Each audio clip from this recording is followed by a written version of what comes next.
오늘 살펴보실 하나님의 말씀은 요한복음 14장 16절부터 17절의 말씀입니다. 내가 아버지께 구하겠으니 그가 또 다른 보혜사를 너희에게 주사 영원토록 너희와 함께 있게 하리니 그는 진리의 영이라. 세상은 능히 그를 받지 못하나니 이는 그를 보지도 못하고 알지도 못함이라.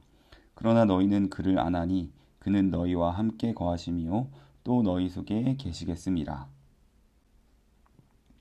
하이델베르크 요리문답 53문답입니다. 성령에 대하여 당신은 무엇을 믿습니까? 첫째, 성령은 성부와 성자와 함께 참되고 영원한 하나님이십니다. 둘째, 그분은 또한 나에게도 주어져서 나로 하여금 참된 믿음으로 그리스도와 그의 모든 은덕에 참여하게 하며 나를 위로하고 영원히 나와 함께 하십니다. 오늘은 우리의 영원한 위로자 되시는 성령 하나님에 대해서 배워보도록 하겠습니다. 여러분은 성령님에 대하여 무엇을 믿으십니까? 오늘 우리는 이 요한복음 말씀을 통해서 그리고 하이델베르크 53문답을 통해서 우리에게 영원한 위로가 되시는 성령님에 대해서 깊게 묵상해 보고자 합니다. 오늘날 많은 사람이 성령에 대한 이해가 부족하다라고 비판을 합니다. 어떤 이들은 전통적인 개신교 또는 장로교가 성령님의 기름 부으심을 소홀히 하고 성령 충만하지 못하다고 주장하기까지 합니다.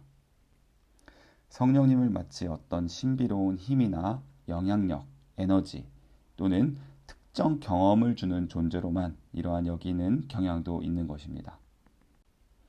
그러나 성경과 우리의 신앙 고백은 성령님에 대하여 훨씬 더 깊고 풍성한 진리를 선포합니다. 우리는 성령님에 대해서 단순히 생각하는 것이 아니라 무엇을 믿는가에까지 초점을 맞추는 것입니다. 성령님에 대한 우리의 고백은 우리가 그분을 믿는다라는 고백으로 개인적으로 그분과 연결되어 있어야 가능한 살아있는 유대의 고백입니다. 먼저 성령님은 누구신가에 대해서 살펴보도록 하겠습니다. 그분은 단순한 힘이 아닌 참되시고 영원한 하나님이시다 라고 고백을 해야 합니다. 이 고백은 삼위일체 하나님의 깊은 신비에 대해서 다시 한번 다가서는 것입니다. 초대교회 때부터 사탄은 성령님을 단지 힘이나 에너지, 영향력, 선물로만 믿게 유혹했습니다.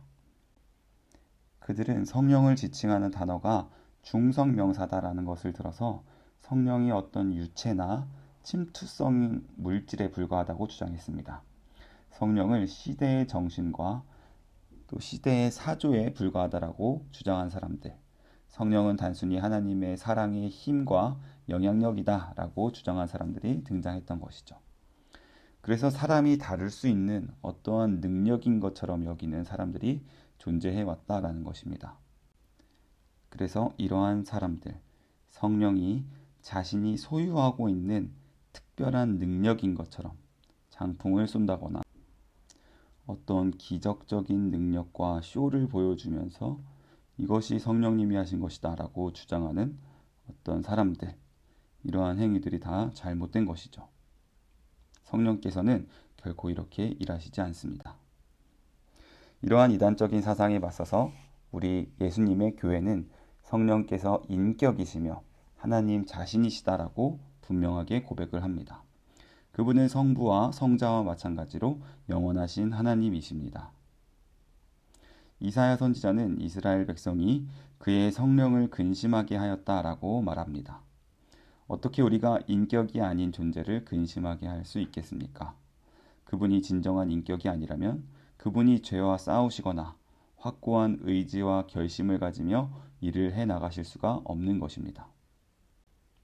바울 사도도 성령님께서 말할 수 없는 탄식으로 우리를 위하여 친히 간구하신다라고 이야기했습니다. 어떻게 그분이 우리 안에 거하시며 우리를 위해서 간구하실 수 있겠습니까?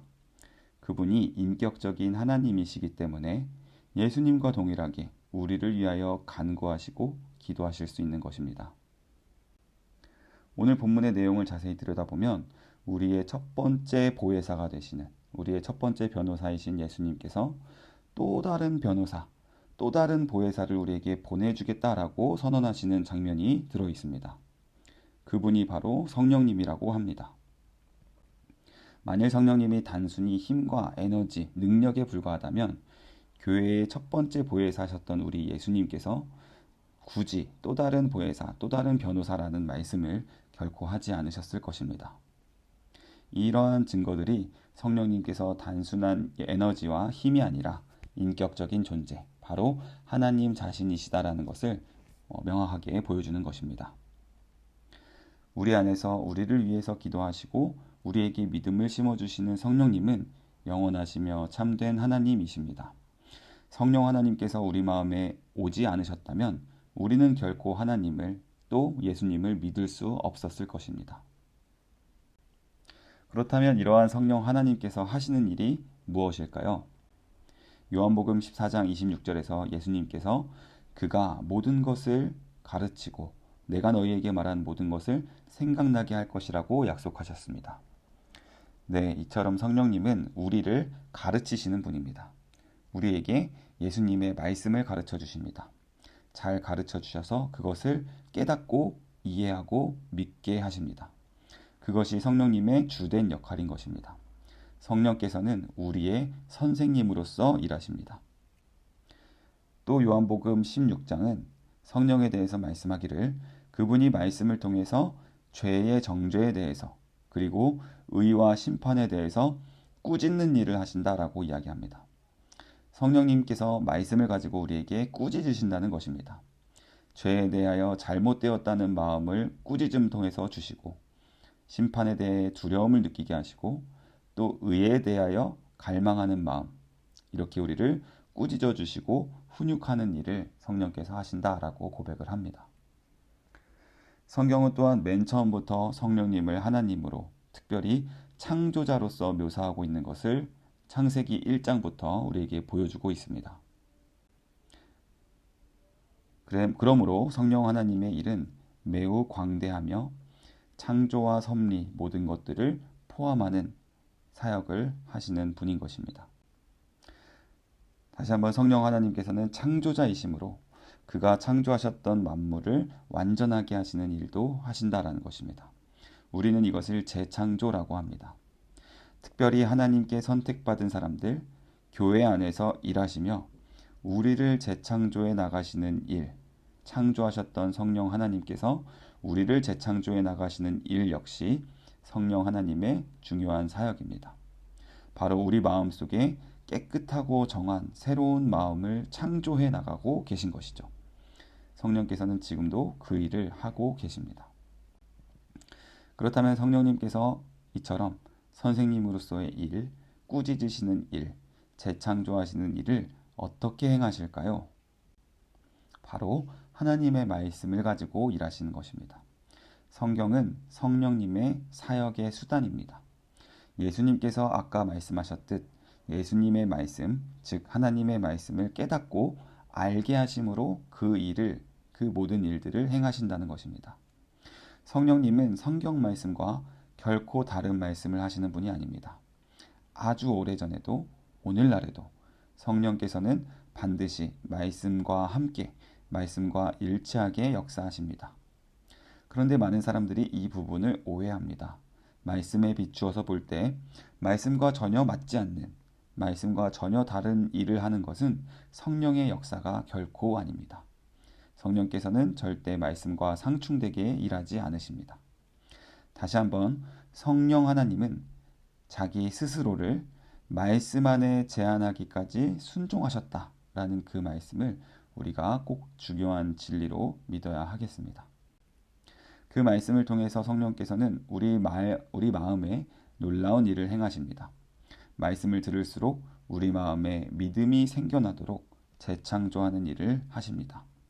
그래서 우리를 예수님과 날마다 더욱 연결해 나가시는 일을 하시는 것입니다.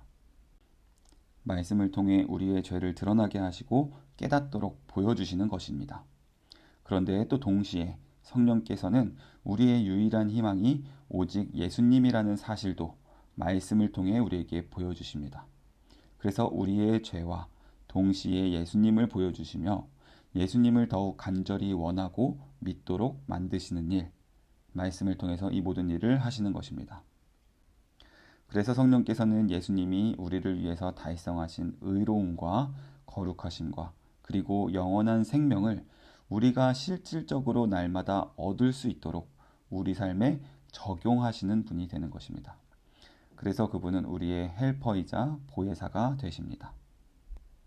우리는 평생에 걸쳐서 말씀을 들으며 성령께서 주시는 마음으로 예수님을 바라봐야만 합니다. 그럴 때 죄와 싸울 힘과 의지가 생겨나게 되는 것입니다. 이전에는 죄와 함께 사는 것이 당연하게 여겨졌던 죄의 노예 같은 사람이었을지라도 성령께서 역사하시면 점점 싸우고 싶은 마음과 그 모든 어려움들을 이겨내고 싶어하는 마음들이 생겨나는 것입니다. 성도라면 마땅히 이러한 긴장과 싸움 가운데 평생을 살아가야 하는 사람들이 되어야만 합니다. 그리고 그렇게 싸움을 평생에 걸쳐 해나가는 성도의 모습이 바로 그 사람 안에 성령 하나님께서 계신다는 명백한 증거가 됩니다. 때로는 지치고 힘들고 도저히 극복하기 어려운 죄의 문제들, 또 어려움의 순간들이 있을 수 있습니다. 그러나 성령은 오늘도 말씀으로 우리를 격려하십니다. 예수님을 믿는 믿음을 더욱 굳건히 말씀을 통해 우리에게 부어주십니다. 날마다 이처럼 우리를 조금씩 변화시켜 나가시며 그 죄와의 싸움에서 인내하게 하시는 일, 천국에 들어가는 그날까지 포기하지 않고 그만두지 않고 계속해서 이 길을 걷게 하시는 성령님의 일을 우리는 성도의 견인이다라고 말합니다. 성도의 견인 또는 성도의 인내라고 이야기하는 것입니다. 마지막으로 함께 기억하시기를 바랍니다. 성령님은 하나님이십니다. 전능하신 하나님으로서 성령께서 우리 마음속에 역사하시고 계신다는 사실을 다시 한번 붙드시길 바랍니다. 성령 하나님은 반드시 우리를 포기하지 않고 그 일을 완성해 나가실 것입니다. 성령께서 저와 여러분 마음속에 하고 계신 그 일은 하나님의 일이시므로 결코 중단되거나 사라지지 않을 것이다 라는 것을 희망으로 붙드시고 바라보시는 저와 여러분 되시기를 주의 이름으로 축원합니다.